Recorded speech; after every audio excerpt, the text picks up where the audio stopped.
नमस्कार, मैं उमेश कुमार स्वागत करता हूं आप सभी का आज अपने YouTube चैनल एच के नॉलेज एंड मोर पर। आज मैं एक बहुत ही महत्वपूर्ण टॉपिक लेकर उपस्थित हुआ हूं 12th बायोलॉजी से रिलेटेड। इससे पहले एक वीडियो आपने देखे होंगे, उसमें मैंने गैमेटोजेनेसिस की प्रक्रिया पूरे विस्तार से बताया था कि कैसे स्पर्मेटोजेनेसिस होता है, कैसे oogenesis की प्रक्रिया संपन्न होती है। ठीक है, गैमेटोजेनेसिस की प्रक्रिया में जो oogenesis होता है उससे पहले की एक प्रक्रिया होती है, एक प्रोसेस होता है जिसका नाम होता है मेंस्ट्रुएशन साइकिल और फीमेल रिप्रोडक्टिव साइकिल। इसके बारे में मैं चर्चा करूंगा, बताऊंगा कि कैसे मेंस्ट्रुएशन साइकिल के लिए एक्टिव होता है, एक्टिवेट होता है, कब होता है, कैसे होता है। उसके बाद मैं बताऊंगा आपको कि फर्टिलाइजेशन की क्रिया कैसे होती है और फर्टिलाइजेशन की क्रिया के बाद अंत में इम्प्लांटेशन अर्थात उसमें संरोपण कैसे होता है, जो जाइगोट बना है वो यूट्रस तक कैसे पहुंचता है, वो पूरी प्रक्रिया मैं विस्तार से बताऊंगा आपको। तो वीडियो में आप आखिरी तक बने रहेंगे, वीडियो को स्किप नहीं करेंगे, पूरे लास्ट तक देखेंगे ध्यान से। ठीक है, उम्मीद करूंगा आपसे कि आप आखिरी तक देखें। वीडियो अगर अच्छा लगता है, पसंद आया तो लाइक ज़रूर करें। अगर सब्सक्राइब नहीं किए मेरे चैनल को अभी तक, चैनल को सब्सक्राइब जरूर कर लें। चलिए शुरू करते हैं आज का ये वीडियो। आज का पहला टॉपिक मैं आपके सामने प्रेजेंट कर रहा हूँ, फीमेल रिप्रोडक्टिव साइकिल और मेंस्ट्रुएशन साइकिल के बारे में चर्चा कर रहा हूँ। ठीक है ना, ये जो फीमेल रिप्रोडक्टिव साइकिल और मेंस्ट्रुएशन साइकिल होता है, जिसको मादा प्रजनन चक्र या ऋतुस्राव चक्र भी कहते हैं। ठीक है, आपको पता होना चाहिए इन फीमेल बॉडी, ठीक है ना, उसमें जो रिप्रोडक्टिव एज होता है, रिप्रोडक्टिव जो काल होता है, वो समय होता है, वो 12 to 13 ईयर से शुरू होकर 40 to 45 ईयर तक चली जाती है। ठीक है ना, मतलब इन फीमेल में जो रिप्रोडक्शन पीरियड होता है,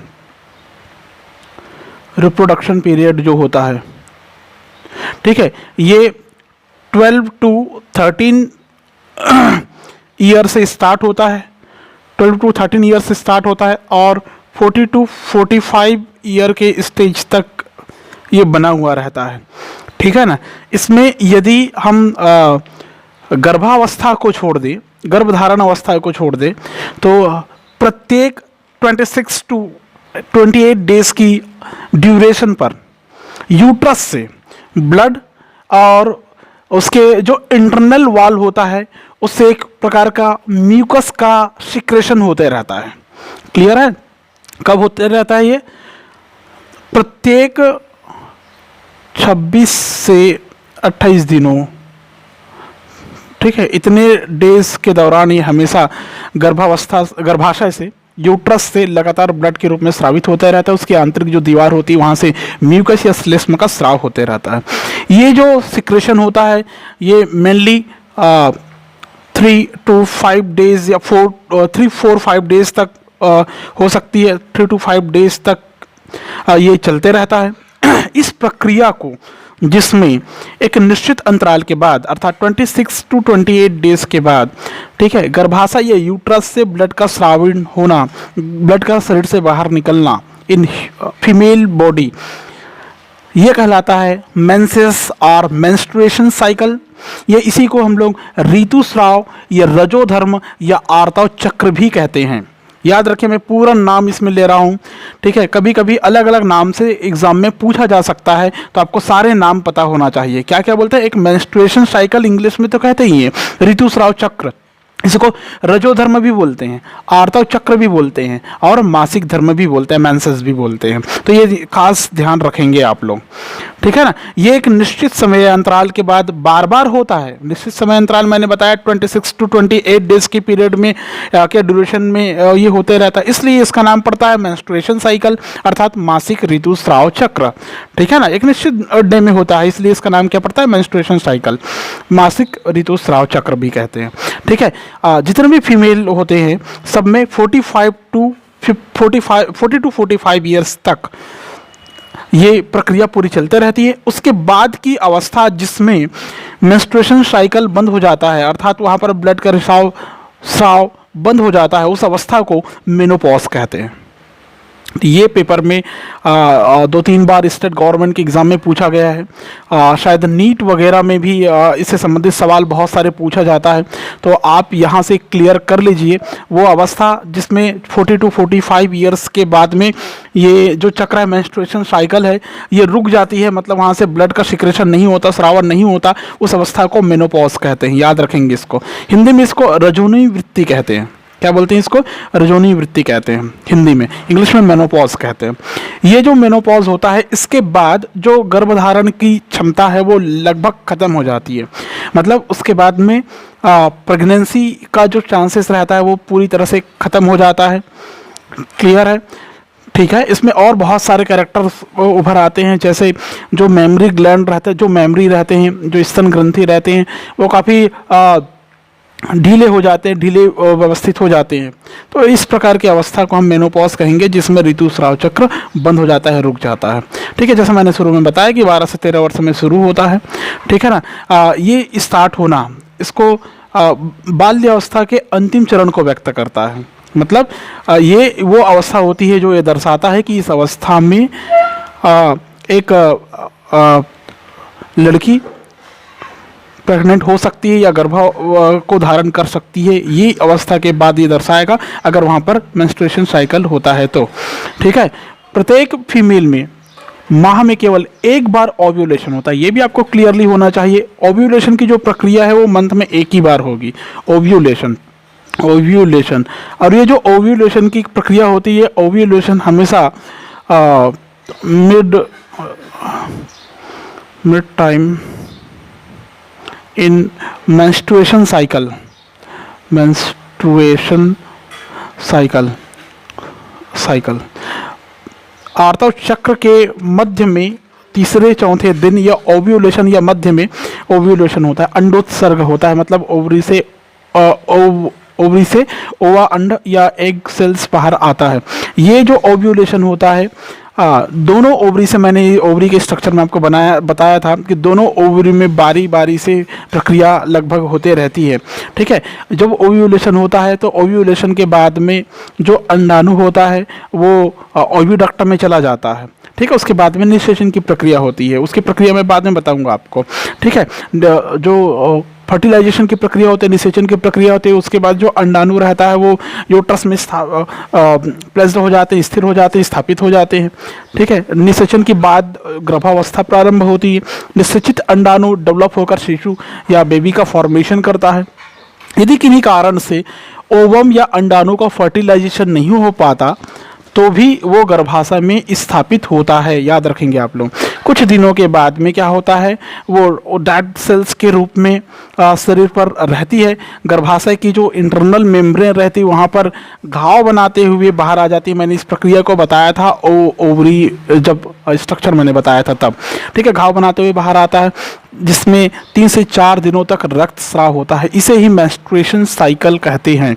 आप समझ गए होंगे मैं क्या कह रहा हूँ। मैंने क्लियरली आपको ये बताया कि ओव्यूलेशन फॉर्मेशन जब होता है, ओव्यूलेशन जब होता है, ओवम का फॉर्मेशन जब हो जाता है, यूट्रस की तरफ जाती है, ओविडक्ट की तरफ जाती है, ओविडक्ट तरफ जाकर क्या होता है, निषेचन होता है, फर्टिलाइजर होता है। अगर उस दौरान फर्टिलाइजर नहीं हो पाया तो कुछ दिन तक, कुछ देर तक वो रहने के बाद, यूट्रस में रहने के बाद उनकी जो मेम्ब्रेन होती है यूट्रस की, एंडोमेट्रियम, अगर आपको याद होगा आंतरिक झिल्ली का नाम था एंडोमेट्रियम, वहाँ पर एक घाव बनाते हुए शरीर से बाहर आ जाती है। ठीक है। जिसके कारण लगातार 3 से 4 दिन तक ब्लड बाहर निकलता है। इसे ही मेंस्ट्रुएशन साइकिल कहते हैं। आई थिंक ये समझ गए होंगे आप। ठीक है।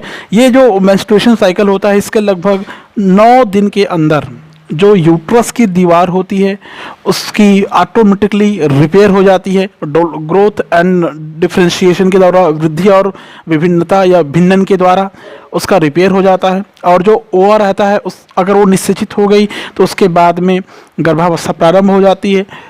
मेंस्ट्रुएशन साइकिल वहाँ पर रुक जाती है। क्लियर है।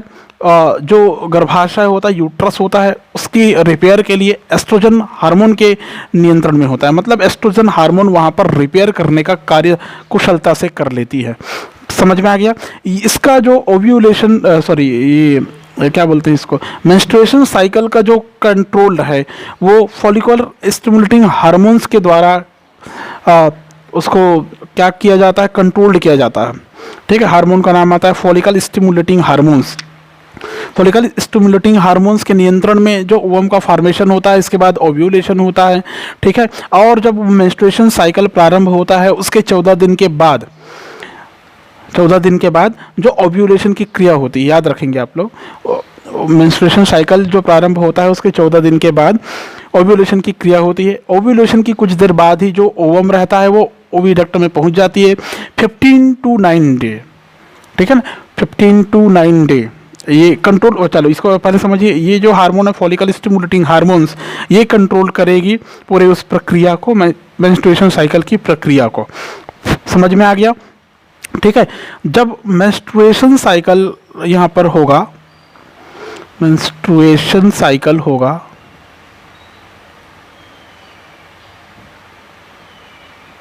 इसके 14 डेज बाद में ओव्यूलेशन होगा। क्या होगा? ओव्यूलेशन की प्रक्रिया संपन्न होगी। और ये ओव्यूलेशन होने के बाद 14 to 15 डेज 15 to 19 डेज तक इस बीच तक 14 डेज में ओव्यूलेशन होगा, 15 to 19 डेज तक ये बना हुआ रहता है। ओव्यूलेशन मतलब अंडाणु ओविडक्ट में पहुंच सकता है इतने दिन में। ठीक है, इसी बीच अगर अंडाणु ओवम या एग सेल का फर्टिलाइजेशन हो जाता है तो वो यूट्रस में जाकर स्थापित हो जाती है। बाद में वो प्रक्रिया मैं फर्टिलाइजेशन की प्रक्रिया के दौरान बताऊंगा। आखिर में इम्प्लांटेशन जो होगा उसमें आपको समझ में आ जाएगा। ठीक है, और निषेचन हो गया तो बाद में वो एम्ब्रियो का फॉर्मेशन करेगा। एम्ब्रियो के फॉर्मेशन के बाद में फिर से पुनः 13 to 14 डेज में मेंस्ट्रुएशन साइकिल की प्रक्रिया होगी, अगर निषेचन नहीं हुआ है तो। क्लियर है? ऋतुस्राव के द्वारा उस बने हुए ओवा को शरीर से बाहर कर दी जाती है। ठीक है, इसके दौरान जो प्रमुख घटनाएं घटती है वो मैंने पूरा वर्णन कर दिया है आपके पास। ठीक है, तो इसको फिर से मैं एक बार हाईलाइट कर देता हूँ। 1 to 4 डे में जो ब्लड का सिक्रेशन होगा, 5 to 13 डेज में ओवरी में बनी हुई जो फॉलिकल जो टिश्यूज है, ऊतक है, वो एंड्रोमेट्रियम का फॉर्मेशन करेगा और उसका रिपेयर भी करेगा। 14 डेज में क्या होगा? ओव्यूलेशन होगा, जो मैंने बताया। ठीक है, 15 to 19 डेज में कार्पस ल्यूटियम का फॉर्मेशन होता है, मतलब उसका रिपेयर होगा, जो अभी मैंने कहा कि रिपेयर करता है। कार्पस ल्यूटियम का फॉर्मेशन होगा, ओविडक्ट में ओवम का फर्टिलाइजेशन होगा। 20 से 25वें दिन तक 20 to 25 डेज तक जो फर्टिलाइज्ड एग होता है वो यूट्रस में स्थिर हो जाएगा, स्थापित हो जाएगा। 26 to 28 डेज में फर्टिलाइजेशन नहीं होने पर, अगर 26 से 28 दिन के भीतर अगर फर्टिलाइजेशन नहीं होता तो वो जो बना हुआ कार्पस ल्यूटियम है वो नष्ट हो जाता है और निषेचन की प्रक्रिया वहाँ पर नहीं हो पाती। ठीक है, वो तभी सक्रिय रहता है कार्पस ल्यूटियम जब वहाँ पर फर्टिलाइजेशन होना हो, जब क्या होना हो, फर्टिलाइजेशन या निषेचन की प्रक्रिया होना हो। तो ये पूरी प्रक्रिया मैंने आपको बताया। इसमें एक चीज़ कभी कभी ये भी पूछा जाता है कि कभी कभी कुछ लड़कियां होती हैं, कुछ बालिकाएं होती हैं जिसमें 6 to 10 ईयर्स में भी ये प्रारंभ हो जाती है। इस अवस्था को प्रीकॉशियस मेंस्ट्रुएशन बोलते हैं। प्रीकॉशियस, इसको भी आप लोग याद रखेंगे, प्रीकॉशियस मेंस्ट्रुएशन। ठीक है, प्रीकॉशियस, पूर्वकालिक बोलते हैं इसको। ये कभी कभी किसी किसी में देखने को मिलता है। ये 6 to 10 ईयर्स की बालिकाओं में, इस प्रकार की गर्ल्स में इस प्रकार की अवस्था उत्पन्न हो जाती है। इस स्थिति में क्या होता है, उनके जो सेक्सुअल जो कैरेक्टर होता है, द्वितीयक लैंगिक लक्षण होता है, सेकेंडरी सेक्सुअल कैरेक्टर होता है, वो डेवलप हो जाता है। ठीक है, समझ में आ गया? इसके लिए मेडिकली चेकअप करवा लेनी चाहिए शुरू में अगर हो तो। ठीक है, कभी कभी ये क्या होता है, उसके लिए जो ये प्रिकॉशियस मेंस्ट्रुएशन होता है, इसकी चिकित्सकीय जांच कर लेनी चाहिए। इसके कारण क्या उससे क्या होगा कि जो वेजाइना जो अपर्चर से या छिद्र से, योनि मार्ग से जो रक्तस्राव हो रहा है उसके बारे में जान लेना चाहिए कि वो किस वजह से हो रहा है। गहरी चोट या रगड़ की वजह से या किसी संक्रमण के कारण तो नहीं है, इसलिए मेडिकल चेकअप जरूरी हो जाता है 6 to 10 ईयर्स में। ठीक है, यदि किसी कारण यदि इन कारणों में से कोई कारण नहीं है तो कोई कारण नहीं है, मतलब अगर कुछ चोट के कारण नहीं है, रगड़ के कारण नहीं, संक्रमण के कारण नहीं है, वो ऋतुस्राव मतलब वो ब्लड का सिक्रेशन, तो समझ लिया जाता है कि वो प्रीकॉशियस मेंस्ट्रुएशन है। ठीक है ना। पूर्वकालिक ऋतुस्राव में क्या होता है, सेकेंडरी सेक्सुअल कैरेक्टर के साथ जो लेबिया माइनोरा रहता है उसके चारों तरफ मांसल पदार्थ का जमा हो जाता है। याद रखेंगे, लेबिया माइनोरा मैंने बताया था, लेबिया मेजोरा और लेबिया माइनोरा, अगर आपको याद होगा तो। अगर नहीं है, समझ नहीं आया होगा समझ में, तो मुझे कमेंट बॉक्स में जरूर लिखे लेबिया माइनोरा के बारे में, मैं आपको फिर से एक्सप्लेन कर दूंगा। क्लियर है। तो ये हो गया कंप्लीट मेंस्ट्रुएशन साइकिल। ठीक है। इसके बाद ही होता है प्रेगनेंसी। इसके बाद ही प्रेगनेंसी होता है, क्योंकि इसी के दौरान ओव्यूलेशन हुआ रहता है। ओव्यूलेशन की प्रक्रिया में जो अंडाणु निकलती है उसी में जो स्पर्म होता है वो फ्यूज होता है, संलयित होता है। संलयित होने के बाद में कंजुगेट होने के बाद वो जाइगोट का फॉर्मेशन करेगा। जाइगोट एम्ब्रियो बनाएगा। एम्ब्रियो पूर्ण विकसित होकर एक बेबी को बर्न के लायक बनाएगा, जन्म के लायक बनाएगा। क्लियर है। ये प्रक्रिया मैंने अभी आपके सामने जो क्लियर किया, ये पूरा का पूरा मेंस्ट्रुएशन साइकिल है। याद रखेंगे, इसके लिए हार्मोन्स कार्य करता है, एफएसएच हार्मोन्स, जो कि पिट्यूटरी ग्लैंड के एडिनो हाइपोफाइसिस भाग से स्रावित होता है। पिट्यूटरी ग्लैंड के एंटीरियर लोब बोल सकते हैं आप लोग पिट्यूटरी ग्लैंड के एंटीरियर लोब से ये स्रावित होता है, एफएसएच, फॉलिकल स्टिमुलेटिंग हार्मोन्स और ल्यूटिनाइजिंग हार्मोन्स के द्वारा ये पूरा चीज़ें कंट्रोल होगा। और जो गर्भाशय चक्र होगा, गर्भाशय चक्र का मतलब जो यूट्रस साइकिल होगा, वो भी इसी हार्मोन्स के द्वारा पूरा तरह से कंट्रोल्ड होगा। ये आपको पता होना चाहिए। ठीक है ना। प्रोजेस्टेरॉन, एस्ट्रोजन, इससे स्रावित हार्मोन्स होता है। इसका वर्णन मैंने आपको ओवरी के जब स्ट्रक्चर बताया था उस दौरान मैंने बताया था। ठीक है। तो ये हो गया आपका फीमेल रिप्रोडक्टिव साइकिल या मेंस्ट्रुएशन साइकिल जिसको कहते हैं। इसके बाद मैं आता हूँ सीधे सीधे फर्टिलाइजेशन या निषेचन की प्रक्रिया में। फर्टिलाइजेशन या निषेचन की जो प्रक्रिया होती है वो इसके बाद ही संपन्न होती है। ठीक है। इसके बाद क्या आता है, फर्टिलाइजेशन या निषेचन। फर्टिलाइजेशन, ये जो फर्टिलाइजेशन की प्रक्रिया है बहुत सिंपल सा, आप सरल तरीके से आप इसको समझ सकते हैं। फर्टिलाइजेशन की जो क्रिया होती है, फर्टिलाइजेशन की क्रिया में जो मेल गैमीट होता है, कौन सा गैमीट, मेल गैमीट जो होता है, ये फीमेल गैमीट के साथ में क्या करता है, कंजुगेट होता है, संयुग्मित होता है। मेल गैमिट फीमेल गैमिट के साथ में कंजुगेट होता है और दोनों के कंजुगेट होने से, संयुग्मित होने से एक न्यू सेल्स का फॉर्मेशन होता है जिसको हम लोग कहते हैं जाइगोट कहता है। ठीक है। तो जब नर युग्मक मादा युग्मक से मिलता है तो दोनों के मिलने से एक नई सेल्स बनती है जो कहलाता है जाइगोट। तो युग्मनज बनने की क्रिया को ही हम लोग निषेचन कहेंगे, जाइगोट बनने की क्रिया को ही फर्टिलाइजेशन कहेंगे। ठीक है। इन ह्यूमन बींग्स इंटरनल फर्टिलाइजेशन पाया जाता है। कौन सा पाया जाता है, इंटरनल फर्टिलाइजेशन पाया जाता है। याद रखेंगे आप इसको, फर्टिलाइजेशन होता है। मनुष्य में आंतरिक निषेचन की प्रक्रिया संपन्न होती है। मनुष्य में कौन सी निषेचन की प्रक्रिया होती है, आंतरिक निषेचन। कई बार पूछा गया है। कहने का मतलब ये इंटरनल फर्टिलाइजेशन का मतलब होता है इसमें जो स्पर्म होगा वो अंडाणु को मादा शरीर के अंदर ही कंजुगेट होते हैं। मतलब स्पर्म ओवम से फीमेल बॉडी के अंदर ही मिलता है, ओवी डक्ट में मिलता है, ऐसा मैंने पहले भी बताया था आपको ओवरी के स्ट्रक्चर के दौरान। क्लियर है। तो इन ह्यूमन बींग्स निषेचन मादा की ओवी डक्ट में होती है। ठीक है। इस प्रक्रिया के लिए जो मेल गैमिट होता है उसका केंद्रक भाग लेता है, उसका जो न्यूक्लियस, मेल गैमिट मतलब हो गया स्पर्म का न्यूक्लियस भाग लेगा, लेकिन जो फीमेल गैमिट होगा उसका पूरा पार्ट्स फर्टिलाइजेशन में भाग लेता है। ये याद रखेंगे आप लोग। फीमेल गैमिट का, मादा युग्मक का अर्थात ओवम या अंडाणु या एग सेल का पूरा भाग फर्टिलाइजेशन में भाग लेगा, लेकिन जो मेल गैमिट होता है उसका केवल न्यूक्लियस ही भाग लेता है। ठीक है।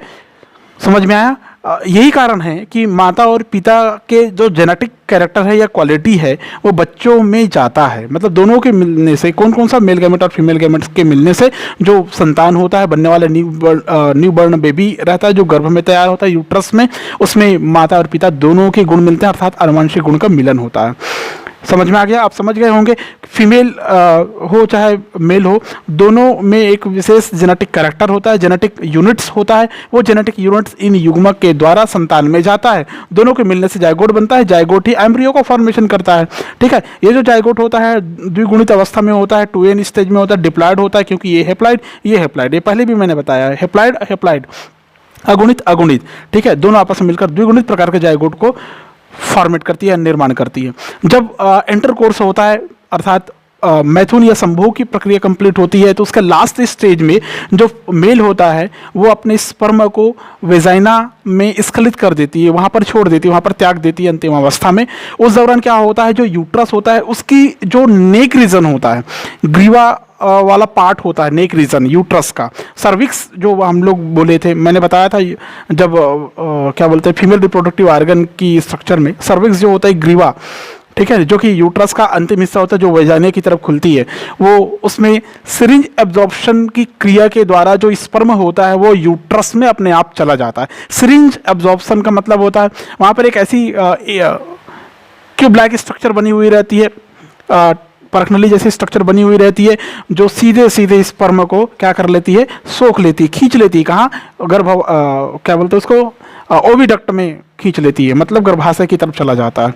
ठीक है, उस समय क्या होता है, जो मेल गैमेट होता है, स्पर्म होता है, वो उसको चलने में उसका जो टेल होता है स्पर्म वाला हिस्सा, उसका टेल उसमें बड़ा हेल्प करता है, बहुत बड़ा योगदान रहता है इस टेल का।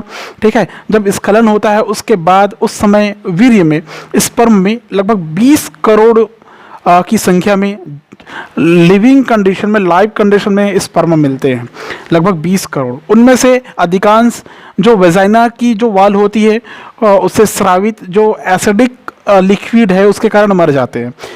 ठीक है, कुछ जो स्पर्म होते हैं वो जो वेजाइना से यूट्रस की ओर जाने वाले जो मार्ग है, ठीक है, उस मार्ग में जाने के कारण, दीवार के चिपक के होने के कारण, मार्ग सकरा होने के कारण वहाँ पर रगड़ से कुछ नष्ट हो जाते हैं। ठीक है, काफ़ी बड़ी संख्या में स्पर्म वहाँ पर नष्ट हो जाते हैं। उसके बावजूद केवल कुछ ही स्पर्म यूट्रस में जा पाते हैं और यूट्रस में जा पाते हैं। यूट्रस में टेल की सहायता से 1.5 to 3 मिलीमीटर पर मिनट की चाल से चलते हुए ओविडक्ट तक पहुंचते हैं। क्लियर है? मैं इसको आपको क्लियर कर देता हूं। जो स्पर्म होता है ये स्खलन के पश्चात कहाँ जाती है, वेजाइना से होता हुआ यूट्रस में जाती है। कहाँ जाती है? यूट्रस में जाती है। स्पर्म वेजाइना से होता हुआ यूट्रस में जाती है। ठीक है, इस दौरान इसकी स्पीड जो होती है वो 1.5 to 3 मिलीमीटर पर मिनट रहती है। इतने चाल से ये चलते रहती है और ओविडक्ट तक पहुंचती है, अंडवाहिनी तक पहुंचती है। वहीं पर जाकर जो स्पर्म है वो हजारों या सैकड़ों की संख्या में रह जाती है। उस दौरान ओविडक्ट में वो आकर ओवम के चारों तरफ अपने सिर के द्वारा चिपक जाते हैं। ठीक है, किसके द्वारा चिपक जाते हैं? सिर के द्वारा चिपक जाते हैं। तो इसके लिए मुझे डायग्राम ड्रा करना पड़ेगा। मैं वीडियो को डायरेक्टली स्किप करूंगा, मतलब पहले मैं डायग्राम बना लूंगा आपके सामने, उसके बाद ही उसको एक्सप्लेन करूंगा, नहीं तो वीडियो काफ़ी लंबा हो जाता है। मैं इसको स्किप कर रहा हूँ, ध्यान रखेंगे। इसके लिए मुझे डायग्राम बनाना है। ठीक है, ये रहा वो डायग्राम जिसकी मैंने बात किया। मैंने वीडियो को जानबूझ के स्किप किया था ताकि वीडियो आपके लिए लंबा ना हो जाए, क्योंकि मैंने देखा है कि पहले वीडियो लंबा हो जाता है और इसको बनाने में थोड़ा सा समय लगता है, इसलिए मैंने इसको स्किप करके बनाया है। ये डायग्राम आपके पास में रेडी है, जो 2 डायग्राम है यहाँ से मैं क्लियर कर दूँगा सारी चीज़ें। ठीक है, तो यहाँ पर मैं बताऊँगा डिफरेंट स्टेजेस ऑफ फर्टिलाइजेशन। इस डायग्राम के माध्यम से मैं डिफरेंट स्टेजेस ऑफ फर्टिलाइजेशन बताऊंगा। इस डायग्राम के माध्यम से मैं ovulation, fertilisation and then fertilised eggs का इम्प्लांटेशन बताऊंगा कि कैसे वो यूट्रस तक जाती है उसमें। ठीक है, एक और डायग्राम मैं शो करूंगा आपको इसी वीडियो में। ठीक है, तो पहले ये देखिए, मैं ऐसा कह रहा था कि जो स्पर्म होता है वेजाइना के थ्रू यूट्रस तक जाती है, मैंने ऐसे बताया। उस दौरान उसको स्पीड होता है 1.5 to 2 मिलीमीटर पर 3 मिलीमीटर पर मिनट की चाल से चलते हुए कहाँ तक पहुँचती है? ओविडक्ट तक पहुँचती है। ठीक है ना। अब आपको वहाँ तक जो स्पर्म गया, हजारों सैकड़ों की संख्या में स्पर्म पहुँचता है ओविडक्ट के पास में। वो जो ये ओविडक्ट में उपस्थित एग सेल, या जिसको हम कहते हैं ओवम या अंडाणु, ठीक है, वहाँ तक मूवमेंट करती हुई आती है। यहाँ पर लिक्विड रहता है, उस लिक्विड के माध्यम से इसका जो टेल्स भाग रहता है ये स्पर्म है। एक मैच्योर स्पर्म का डायग्राम मैंने यहाँ पर शो किया है। ठीक है, ये वाला पोर्शन इसका कहलाता है हेड, ये वाला पोर्शन नेक रीजन, गर्दन बोलते हैं जिसको, और ये वाला हिस्सा मिडिल पीस बोलते हैं, ये पूरा वाला हिस्सा मिडिल पीस, और लास्ट का टेल बोलते हैं। ठीक है, शॉर्टकट इसको बता रहा हूँ क्योंकि इसकी स्ट्रक्चर मैंने पहले भी बना रखा है आपके लिए, पुराना वीडियो आपको देखना ही पड़ेगा। ठीक है। ये चारों तरफ से प्लाज्मा मेम्ब्रेन से कवर्ड रहती है, मैंने ऐसा भी बताया था। ठीक है, यहाँ पर एक न्यूक्लियस दिखाई दे रही है जिसको हम लोग कहते हैं स्पर्म न्यूक्लियस, स्पर्म न्यूक्लियस कहेंगे, और ऊपर जो हेड है वो एक्रोसोमल हेड कहलाता है। ठीक है, ये सारी चीज़ें मैंने आपको स्पर्म की स्ट्रक्चर में बताया है। पिछला वीडियो जरूर देखिए इसके स्ट्रक्चर के लिए, अगर नहीं देखे होंगे तो मैं ऐसा कह रहा था कि जो स्पर्म होता है वो वेजाइना से होता हुआ स्खलन के बाद में क्या होता है, मूव करता हुआ, गति करता हुआ, लिक्विड में तैरता हुआ, पुंज की सहायता से तैरता हुआ कहाँ तक आती है, ओवम तक या एग सेल तक आती है। ये अंडाणु की संरचना याद रखना, अंडाणु की संरचना तक आती है। आने के बाद क्या होती है, इसकी दीवार के पास में आकर चारों अंडाणु के चारों तरफ की दीवार के पास में आकर चिपक जाती है। उसमें से केवल कुछ ही एक्टिवेट रहता है, मतलब कुछ ही सक्रिय रह पाता है, बाकी सारे यहाँ पर भी नष्ट हो जाते हैं, याद रखेंगे। स्पर्म यहाँ पर आया, ओवरी के पास आई, सॉरी ओवरी बोलता हूँ, क्या बोलते हैं इसको, ओवम या अंडाणु के पास आई। अब क्या होता है, स्पर्म, सारे स्पर्म में से कोई एक स्पर्म, ठीक है, जिस स्थल पर वो कनेक्ट हो रहा है, जैसे ये आई फर्स्ट नंबर का डायग्राम, ये मगर इसको सेकंड कहता हूँ, ये आई, उसके बाद में जिस स्थान पर वो एक दूसरे से आकार में आकर मिलेगा, उस दौरान जो ओवम की बाहरी दीवार होती है, बाहरी वाल होती है, आउटर वाल होती है, वो पहले स्वेलिंग होता है, उसमें फूलता है, फूलने के बाद में वहाँ पर फर्टिलाइजेशन कोण बनता है। क्या बनता है यहाँ पर, फर्टिलाइजेशन कोण का फॉर्मेशन होता है। क्लियर है, ये जो स्ट्रक्चर मैं यहाँ पर शो कर रहा हूँ ये फर्टिलाइजेशन कोण के रूप में है, फर्टिलाइजेशन कोण या निषेचित शंकु के रूप में है, इसी जगह पर आके वो कनेक्ट हो रहा है। ठीक है, अब जो फर्टिलाइज्ड कोण होता है ये इसकी पॉसिबिलिटी होती है कि इसी शुक्राणु के साथ सबसे पहले अंडाणु के एनिमल पोल, अंडाणु के एनिमल पोल कहने का मतलब अंडाणु की जो कोशिका होती है, जो ओवम की कोशिका होती है, एक तरफ कोशिका द्रव्य की मात्रा अधिक होती है, उस भाग को सक्रिय ध्रुव कहते हैं, एक्टिव पोल कहेंगे। लेकिन दूसरे तरफ दूसरे भाग जो होते हैं, दूसरे जो अर्धांश होंगे उसमें अपेक्षाकृत कम मात्रा में, कम सांद्र की साइटोप्लाज्म में कोशिका द्रव्य होगा, उस भाग को वेजिटल पोल कहते हैं। ये याद रखेंगे। एक सेल में क्या क्या होता है, एक होता है एनिमल पोल, दूसरा होता है वेजिटल पोल। एनिमल पोल या सक्रिय ध्रुव बोलते हैं, दूसरा को वेजिटल पोल या निष्क्रिय ध्रुव बोलते हैं। ये ध्यान रखेंगे आप लोग। ठीक है, तो ये पहले क्या होता है, यहाँ पर फर्टिलाइजेशन कोण का फॉर्मेशन होता है, किसमें, स्पर्म में। ठीक है, ओवरी की बाहरी दीवार में फर्टिलाइजेशन कोण का फॉर्मेशन होता है। इस संभवतः इसी जगह पर अंडाणु पहले सक्रिय भाग में आके उसको स्पर्श करता है। ठीक है, कौन, जो स्पर्म रहता है वो अंडाणु के सक्रिय भाग को आके स्पर्श करता है। ठीक है, एक शंकु में, एक शंकु के बनने के बाद, एक कोण के बनने के बाद जो ओवम होता है वो कोई दूसरा कोण नहीं बनाता, याद रखेंगे। ये पूरा अगर मैं ओवम की संरचना कहूँ तो इसमें कोई दूसरा शंकु नहीं बनेगा, केवल एक ही शंकु बनेगा। कहने का मतलब केवल एक ही स्पर्म इस दौरान ओवम के अंदर प्रवेश कर पाएगा। ठीक है, तो एक ही फर्टिलाइज्ड कोन का फॉर्मेशन होगा। ओवम का जो वाल होता है वो थिकनेस मतलब चिपचिपी होती है, उससे चिपकने के बाद जो स्पर्म होता है इसका एक्रोसोम कुछ एंजाइम्स का स्रावण करती है। मैंने बताया था कि फर्टिलाइजेशन के लिए एंजाइम का स्रावण एग्रोसोमल हेड से होता है, ये मैंने आपको क्लियरली बताया था। कुछ एंजाइम्स का स्रावण करती है जो फर्टिलाइजेशन में मदद करती है, जो अंडाणु भेदन का कार्य करती है। ठीक है, तो एक्रोसोम की कुछ एंजाइम्स क्या होता है यहाँ पर सीक्रेट होते हैं, उन सारे एंजाइम्स को एक साथ स्पर्मलाइसिन बोलते हैं। क्या बोलते हैं? स्पर्मलाइसिन। अर्थात इस जगह पर क्या होगा, रिलीज ऑफ एक्रोसोमल एंजाइम्स, ऐसा लिख रहा हूं मैं, रिलीज ऑफ एक्रोसोमल एंजाइम इस जगह पर, इस हिस्से पर। अर्थात जो एक्रोसोमल हेड होता है वहां से निषेचित करने वाले एंजाइम्स का फॉर्मेशन होता है या सीक्रेशन होता है, स्रावन होता है। उस एंजाइम्स का नाम है स्पर्मलाइसिन। याद रखेंगे नाम क्या है उसका, स्पर्मलाइसिन है। यहाँ पर मैं शॉर्टकट फॉर्मूला में लिख देता हूँ स्पर्मलाइसिन। ठीक है, याद रखोगे स्पर्मलाइसिन ये एक एंजाइम्स है, मैंने विभिन्न प्रकार के एंजाइम्स आपस में मिलकर रहता है, स्पर्मलाइसिन कहलाता है। क्लियर है? अब क्या होगा, इस स्पर्मलाइसिन के कारण जो ओवरी का जो वाल था वो घुलते जाएगी, सॉल्यूबल होते जाएगी, आराम से सॉल्यूबल होते जाएगी। घुलने के कारण क्या होगा, जो स्पर्म होगा, शुक्राणु होगा, धीरे धीरे करके अंडाणु के अंदर प्रवेश करते जाएगा। ठीक है, जैसे जैसे जो स्पर्म होता है वो ओवम के अंदर इंटर करते जाता है, प्रवेश करते जाता है, ओवम में कुछ चेंजेस होते हैं। ठीक है, चेंजेस कुछ इस प्रकार से होता है कि उसमें कोई दूसरा स्पर्म प्रवेश उस दौरान नहीं कर पाता, तो स्पर्म का जो टेल वाला हिस्सा होता है वो अंडाणु में पूरी तरह से इंटर नहीं कर पाता, टेल वाला हिस्सा बचा रहता है। ठीक है ना, बल्कि अंडाणु की सतह पर ही वो आखिर में विलुप्त हो जाता है। ये देखो धीरे धीरे करके इंटर कर रहा है। अगर मैं इसको नाम दूं, ये पहला है, फिर दूसरा, ये तीसरा, ये चौथा, ये पांचवा, आप देख सकते हैं धीरे से पूरा इंटर कर ली। कैसे इंटर की मैंने बताया, स्पर्मलाइसिन के प्रभाव के कारण जो ओवरी ओवम या एक सेल का जो दीवार है वो घुलते जाता है, घुलने के कारण जो स्पर्म है वो अंदर प्रवेश करते जाता है। क्लियर है, समझ में आ गया? ठीक है, इसका एक सिरा अंडाणु के केंद्र की तरफ बढ़ते जाता है और जो दूसरा सिरा है पूंछ वो बाहर ही रह जाता है। जो बाहर वाला हिस्सा है वो दीवार पर ही आखिर में गल के नष्ट हो जाता है, नष्ट हो जाएगा। ठीक है, ओवम के चारों तरफ की जो फॉलिकल सेल्स होंगी, ओवम की चारों तरफ की जो फॉलिकल सेल्स होती है वो म्यूकोसैकेराइड्स और हाइलुरोनिक एसिड द्वारा एक दूसरे से चिपकी हुई रहती है। इसके जो फॉलिकल सेल्स होती है वो हाइलुरोनिक एसिड के द्वारा एक दूसरे से चिपकी रहती है और म्यूकोपॉलीसेकेराइड प्रकार के मटेरियल इसमें होते हैं।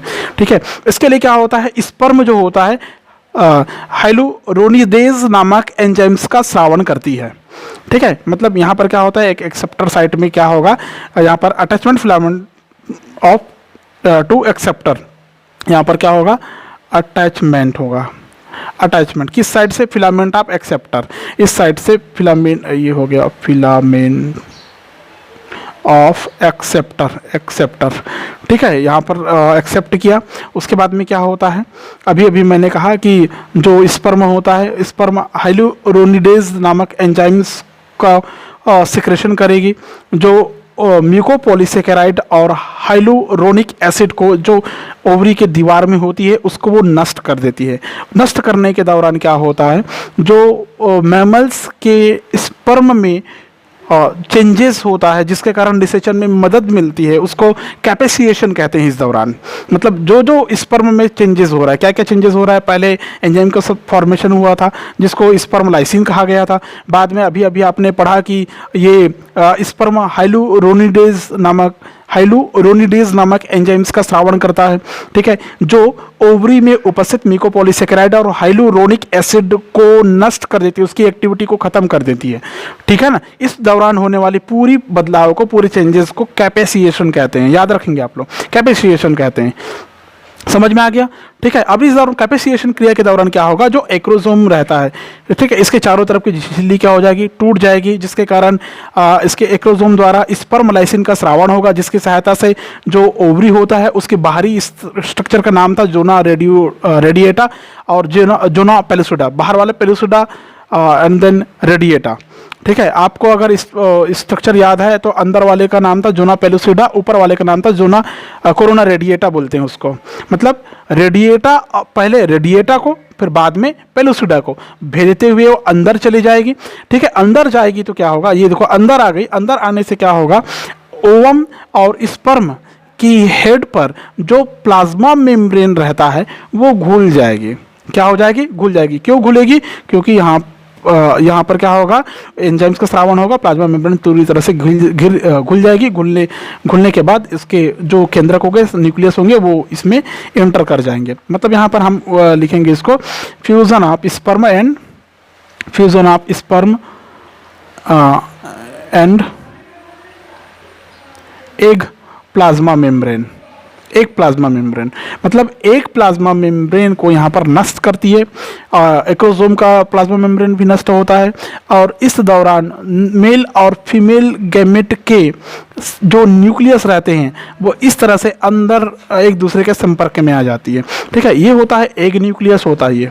ठीक है, ये एग न्यूक्लियस है। क्या ये एग न्यूक्लियस है, एग न्यूक्लियस है। ठीक है, एग न्यूक्लियस, और ये हो गया स्पर्म न्यूक्लियस। मतलब यहाँ पर हो गया एंट्री ऑफ स्पर्म न्यूक्लियस, यहाँ पर एंटर कर चुका है, एंट्री ऑफ स्पर्म न्यूक्लियस।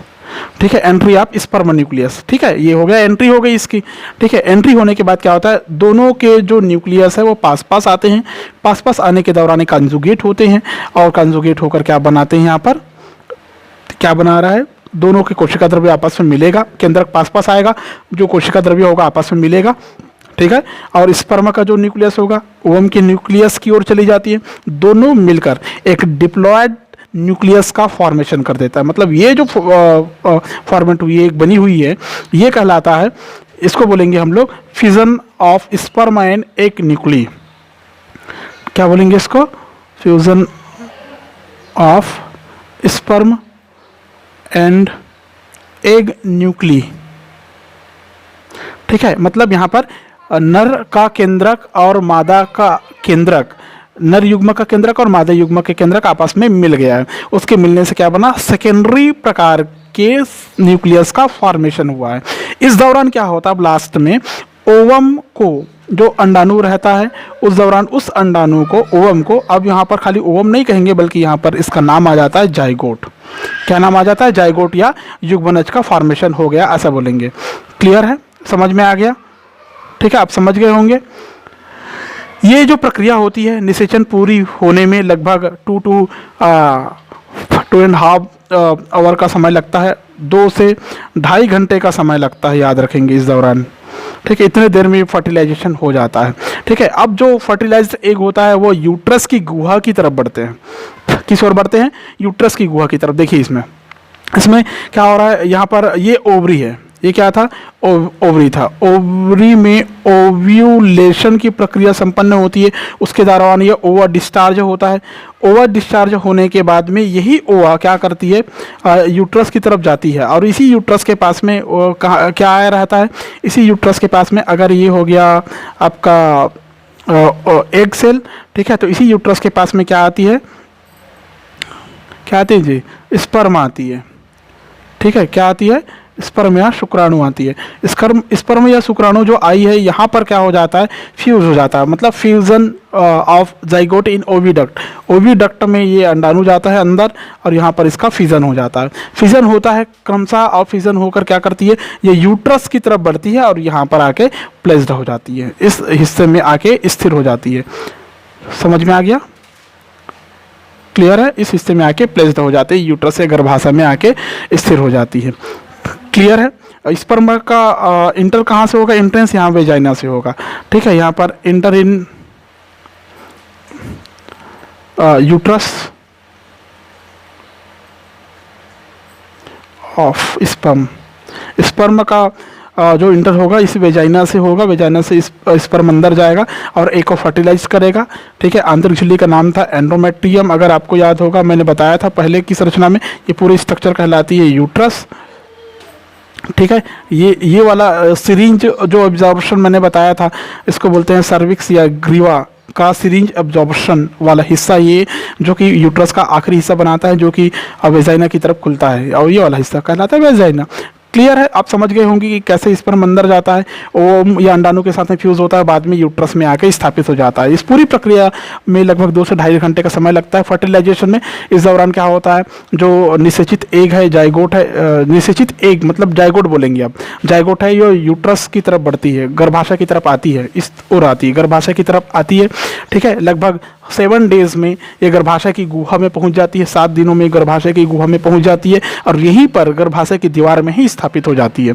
ठीक है, निषेचन के बाद एम्ब्रियोनिक स्टेज प्रारंभ होता है, ये याद रखेंगे। इंटरकोर्स के बाद आपको ये जानना चाहिए, इंटरकोर्स प्रक्रिया के बाद जो एग सेल होता है वो स्पर्म के पास आते हैं। उस दौरान फर्टिलाइजिन और एग का फर्टिलाइजिन और स्पर्म का एंटी फर्टिलाइजिन नामक एक विशेष प्रकार का मटेरियल सीक्रेट होता है, स्रावित होता है, याद रखेंगे आप लोग। इंटरकोर्स के दौरान जो स्पर्म होता है, ठीक है, ये एंटी फर्टिलाइजिन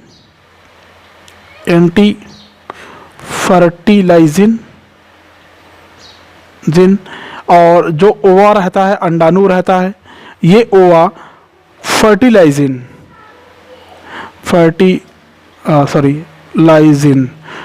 ठीक है, ये पदार्थ स्रावित करता है मैथुन की क्रिया के बाद में। जो एंटी फर्टिलाइजिन होता है, जो स्पर्म के द्वारा स्रावित किया जाता है, वो फर्टिलाइजिन की तरफ आकर्षित होती है, जिसके परिणाम स्वरूप ही स्पर्म ओवम की तरफ आकर्षित होते हैं। याद रखेंगे, ये बहुत बड़ी कंटेंट मैं शेयर कर रहा हूँ आपको। ठीक है, स्पर्म के द्वारा एंटी फर्टिलाइजिन नामक एक पदार्थ का श्रावण होता है और ओवम के द्वारा फर्टिलाइजिन नामक पदार्थ का श्रावण होता है। ठीक है, दोनों अलग अलग होने के कारण दोनों में परस्पर अट्रैक्शन होने की वजह से दोनों एक दूसरे के पास में आके मिल जाता है, ठीक है, एक दूसरे की तरफ अट्रैक्ट हो जाती है। ये पूरी प्रक्रिया मैंने जो बताया है आपको, ये इसमें ओव्यूलेशन भी क्लियर हो चुका है, फर्टिलाइजेशन भी पूरा क्लियर हो चुका है, ठीक है। फिर भी एक बात आती है, इम्प्लांटेशन कैसे होता है, ठीक है। इम्प्लांटेशन मतलब जो गर्भ की तरफ आ रही है उसका इम्प्लांटेशन कैसे होता है। देखिए, जो अभी आपने पढ़ा 6 से 7 दिन में गर्भाशय की गुहा तक पहुंचती है, इसका मैं फिर से एक आरेख बना रहा हूँ, फटाक से उसको देख लेंगे। मैं उसके लिए फिर से वीडियो को स्किप करूंगा ताकि आपके लिए वीडियो ज़्यादा लंबा ना हो, ठीक है। इसके बाद की प्रक्रिया को मैं एक नेक्स्ट डायग्राम में बता रहा हूँ, जिसमें आपको मैं बताऊंगा कि कैसे इम्प्लांटेशन की प्रक्रिया संपन्न होती है। चलिए शुरू करते हैं वो डायग्राम को, ठीक है। मैं इसके लिए वीडियो को स्किप कर रहा हूँ, ठीक है, स्किप कर रहा हूँ, ठीक है, ध्यान रखेंगे। ये देख सकते हैं आप, एक डायग्राम मैंने यहाँ पर ड्रा किया है आपके लिए, ज़्यादा टाइम वेस्ट ना होकर के मैंने वीडियो को स्किप कर दिया था, ठीक है। तो इसमें आपके लिए समझना बहुत जल्दी और आसान हो जाएगा। मैं यहाँ पर बता रहा हूँ इम्प्लांटेशन। मैं आज बताया आपको मेंस्ट्रुएशन साइकिल, पहले बताया फर्टिलाइजेशन की क्रिया मैंने बताया, उसके बाद बता रहा हूँ इम्प्लांटेशन कैसे होता है। तो ये वाला हेडिंग जो होगा इम्प्लांटेशन का है। इम्प्लांटेशन का मतलब ही होता है रोपण या संरोपण। अब कहाँ इम्प्लांटेशन या संरोपण या रोपण कहाँ पर होगा? यूट्रस की गुहा में होगा। यूट्रस मैंने बताया था ना, यहाँ पर यूट्रस में आती है करके। तो कैसे आती है वहाँ पर, एक अलग ही प्रक्रिया देखो। तो यूट्रस की जो वाल होती है उससे ब्लास्टोसिस्ट के जुड़ने और धंसने की प्रक्रिया को हम लोग इम्प्लांटेशन कहते हैं। अब सवाल उठता है कि इसमें ब्लास्टोसिस्ट क्या है, ब्लास्टोमियर्स क्या है। तो मैं बता रहा हूँ ब्लास्टोसिस्ट क्या है यहाँ पर, ठीक है। पूरी प्रक्रिया मैं आपको एक्सप्लेन करूँगा, एम्ब्रायोनिक डेवलपमेंट में बताऊँगा, उस दौरान फिर से आपको क्लियरली समझ में आ जाएगा, ठीक है। एम्ब्रायोनिक डेवलपमेंट के लिए मैं अलग से वीडियो आपके लिए शो करूँगा, ठीक है। तो इसमें देखिए, जो गर्भाशय की वाल होती है, दीवार होती है, उसे ब्लास्टोसिस्ट के जुड़ने की क्रिया, जुड़ने या धंसने की क्रिया को रोपण कहते हैं। देखो यहाँ पर आपको दिखाई दे रहा होगा, ये मैंने एक ओवरी, अंडाशय या मानव जननतंत्र का एक अल्ट्रा स्ट्रक्चर मैंने यहाँ पर खींचा है। यहाँ पर ये ओव्यूलेशन को दर्शा रहा है। ओव्यूलेशन मतलब होता है, क्या बोलते हैं इसको, ओव्यूलेशन मतलब अंड का बाहर निकलना। कैसे निकलता है आपको पता है। यहाँ पर पहले प्राइमरी कॉर्पस ल्यूटियम बनता है, कार्पस ल्यूटियम बनता है, कार्पस ल्यूटियम से प्राइमरी फॉलिकल सेल से बनता है। प्राइमरी फॉलिकल सेल एक मैच्योर ओवम का निर्माण करती है, ठीक है। इसको मैं नाम दे रहा हूँ मैच्योर फॉलिकल।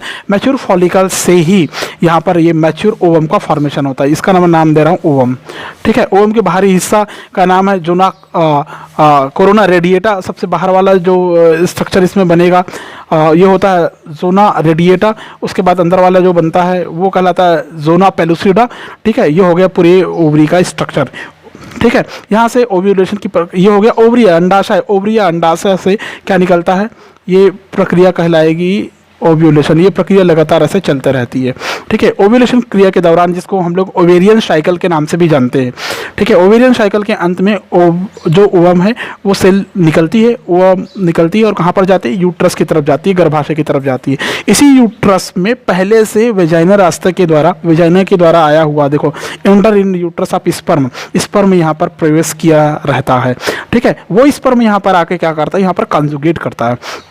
पहले दिन क्या होता है, यहाँ पर फर्स्ट डे की अवस्था में क्या होता है, ये कॉन्जुगेट होता है, संयुग्मित होता है।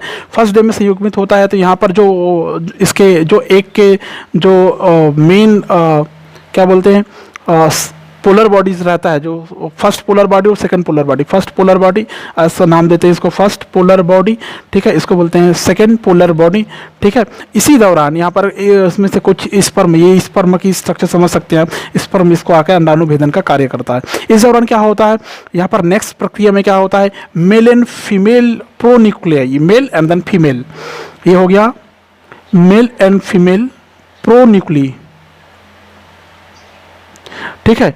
इसका यहाँ पर क्या हो रहा है, लगभग एक ही कोशिका के अंदर संरोपण हो रहा है। मतलब कहना चाहिए एक दूसरे से मिल रही है, जो मैंने यहाँ पर बताया था, ठीक है। ये प्रक्रिया यहाँ पर हो रही, समझ लीजिए अब, ठीक है। अब क्या होता है, यहाँ पर इस अवस्था के बाद में फर्स्ट क्लीवेज होगा। प्रथम विखंडन या विदलन की प्रक्रिया यहाँ पर संपन्न होगी, जो कि माइटोसिस डिवीजन, मियोसिस डिवीजन की पहले जो प्रक्रिया होती है, इसमें माइटोसिस डिवीजन होती है, अपने समान नई प्रकार की कोशिकाएं बनाती है, ठीक है। तो ये क्लीवेज या विदलन कहलाती है। इस दौरान क्या होता है, यहाँ पर माइटोसिस डिवीजन के कारण यहाँ पर फर्स्ट क्लीवेज स्पिंडल फाइबर का निर्माण होता है। फर्स्ट क्लीवेज, प्रथम विदलन या विखंडन, ठीक है, प्रथम विदलन या विखंडन होता है। स्पिंडल फाइबर के यहाँ पर फॉर्मेशन दिखाई दे रहा है आपको, स्पिंडल फाइबर यहाँ पर बनता है। ठीक है, अब इस दौरान क्या होता है, लगभग सेकेंड डे तक दूसरे दिन तक यहाँ पर ब्लास्टोमियर्स का फॉर्मेशन हो जाता है। ठीक है, जब एक कोशिकाएं दो दाने के रूप में दिखाई दे आपको, सब गोल गेंद के समान कोशिका के रूप में दिखाई दे, तो ये कहलाता है ब्लास्टोमियर्स कहलाता है, ब्लास्टोमियर्स कहलाता है। ठीक है, ब्लास्टोमियर्स का फॉर्मेशन होता है। ये जो नली है ये अपने आप में ओविडक्ट है, याद रखेंगे। ये जो नली है क्या है, ओविडक्ट है, याद रखेंगे ना हम लोग। ठीक है, तो यहाँ पर क्या हुआ, स्पर्म ओवरी के अंदर प्रवेश किया, स्पर्म एंटर किया। ठीक है, और इस प्रकार के स्टेजेस को पार करते हुए ब्लास्टोमियर का फॉर्मेशन होता है। ब्लास्टोमियर का फॉर्मेशन करने के बाद में कोशिकाओं की संख्या यहाँ पर लगातार बढ़ते जाती है। आकार नहीं बढ़ता, सिर्फ कोशिकाएं की संख्या विभाजन से बढ़ती है। ठीक है, थर्ड डे आते तक, तीसरे दिन आते तक और ज़्यादा बहुत सारी कोशिकाओं की संख्या बन जाती है। इस अवस्था को हम लोग कहते हैं ब्लास्टूला स्टेज कहते हैं। ठीक है, ब्लास्टूला स्टेज में यहाँ पर सेल्स काफ़ी कठोर हो जाती है। फोर्थ डे तक आते आते ठीक है क्या हो जाती है, ब्लास्टूला काफ़ी विकसित हो जाती है। इस अवस्था में क्या होता है, एक न्यू सेल्स का फॉर्मेशन हो रहा है यहाँ पर, जहाँ पर गर्भाशय यूट्रस की दीवार से ये जो कोशिका है ये हो जाती है पेनेट्रेशन, अटैचमेंट एंड पेनेट्रेशन हो जाती है। मतलब ये जो ब्लास्टोसिस्ट बना हुआ है, जिसको हम लोग कहते हैं ब्लास्टूला का जो फॉर्मेशन हुआ है, ये किस जगह पर जाएगी, न्यू सेल्स जो बना हुआ है यहाँ पर किस जगह पर जाएगी, यूट्रस की दीवार से अटैच हो जाएगी। किसकी दीवार से, अटैचमेंट एंड, इसको अपन लिख सकते हैं अटैचमेंट एंड पेनेट्रेशन, ठीक है, अटैचमेंट एंड पेनेट्रेशन के पश्चात ये दीवार से जाके सट जाएगी। इस दौरान क्या होता है, इसको, इस अवस्था को बोलते हैं ब्लास्टूला अवस्था। इस दौरान क्या होता है, जो बाहर की तरफ जो सेल्स बनती है उसको आउटर सेल मास बोलते हैं। बाहर की तरफ जो बनती है इसको आउटर सेल मास बोलते हैं, इसी को ट्रोफोब्लास्ट भी बोलते हैं। अंदर की तरफ जो बनी हुई रहती है, अंदर की तरफ को ICM इनर सेल मास कहते हैं। ठीक है, समझ में आया। और बीच में जो कैविटी बनी हुई है इसको बोलते हैं ब्लास्टोसिस्ट कैविटी बोलते हैं। क्या बोलते हैं, मैं पूरा नाम बता रहा हूँ, ब्लास्टोसिस्ट कैविटी। अंदर की तरफ की इस तरह को इनर सेल मास, ठीक है, अंतः क्या बोलते हैं, इनर सेल मास को अंतः कोशिकीय पदार्थ, आउटर सेल मास को बाह्य कोशिकीय पदार्थ कहेंगे, परिधि कोशिकीय पदार्थ भी कह सकते हैं। ठीक है, तो दो स्ट्रक्चर का फॉर्मेशन यहाँ पर हो गया है। और इस स्थिति में क्या होता है, जो लाइसिस होता है, sperm lysis of zona pellucida, मतलब यहाँ पर धीरे से जोना पेलोसिडा का लेयर जो है खत्म हो जाता है। अब 7 डे आते तक, 7 से 8 डे आते तक ये पूरी तरह से गर्भाशय की दीवार में ये स्थापित हो जाती है, इम्प्लांट हो जाती है। ठीक है, मतलब ये होता है wall of uterus, wall of uterus होता है। समझ में आ गए। अब यहाँ पर इस अवस्था को हम लोग कहेंगे इम्प्लांटेशन, याद रखेंगे, इसको क्या कहेंगे, इम्प्लांटेशन। दीवार से आके चिपक गई तो इस अवस्था को कहेंगे हम लोग इम्प्लांटेशन कहेंगे। ठीक है, इस प्रकार की न्यू सेल्स के रूप में यहाँ पर आके चिपक गई। समझ में आया। इस अवस्था को यहाँ तक जो आई ये कहलाएगा क्लीवेज होता है। यहाँ पर विदलन को दिखा रहे हैं हम लोग, क्लीवेज या विदलन या विखंडन भी कह सकते हैं आप सरल भाषा में। क्लियर है, क्लीवेज या विदलन हुआ, 7 से 8वें दिन तक गर्भाशय की दीवार से जाके अटैच हो गई। समझ में आ गया। इसमें आपको ये पता होना चाहिए, जब वो इम्प्लांटेशन करता है उस दौरान पहले ब्लास्टोसिस्ट जो होता है वो जोना पेलोसिडा नामक आवरण से घिर जाता है। पहले जो ब्लास्टोसिस्ट रहता है, ये जो ब्लास्टोसिस्ट बना ना, ये ब्लास्टोसिस्ट है, याद रखना। कौन सी कोशिका, ये ब्लास्टोसिस्ट है। ब्लास्टोमियर के बाद में ब्लास्टोसिस्ट बना, तो ये जो ब्लास्टोसिस्ट बना हुआ है, ब्लास्टोसिस्ट कैविटी के रूप में यहाँ पर आपको दिखाई दे रहा है। कैविटी मैंने लिखा, ब्लास्टोसिस्ट कैविटी लिखा, तो जान लीजिए ये ब्लास्टोसिस्ट है। तो ब्लास्टोसिस्ट जोना पेलोसिडा नामक आवरण से पहले घिरता है। आवरण गर्भाशय की गुहा में ही समाप्त हो जाती है। यूट्रस की ये जो वाल होती है उसमें, कैविटी में वो समाप्त हो जाती है। ये जो बना हुआ है यूट्रस की कैविटी है, उस कैविटी में वो खत्म हो जाती है। जो ब्लास्टोसिस्ट रहता है वो एम्ब्रायनिक नॉब्स या एम्ब्रायनिक डिस्क के समान एक संरचना बनाती है, एंड्रोमेट्रियम के संपर्क में आ जाती है। इस प्रकार की डिस्क के कारण डिस्क जैसे संरचना बनाती है। इस कनेक्शन के कारण, इस संपर्क के कारण जो इंटरनल इस लेयर जो होता है वो लैक्टिक एंजाइम का स्रावन करती है। ठीक है, कौन से एंजाइम का स्रावन करती है, लैक्टिक एंजाइम का स्रावन करती है।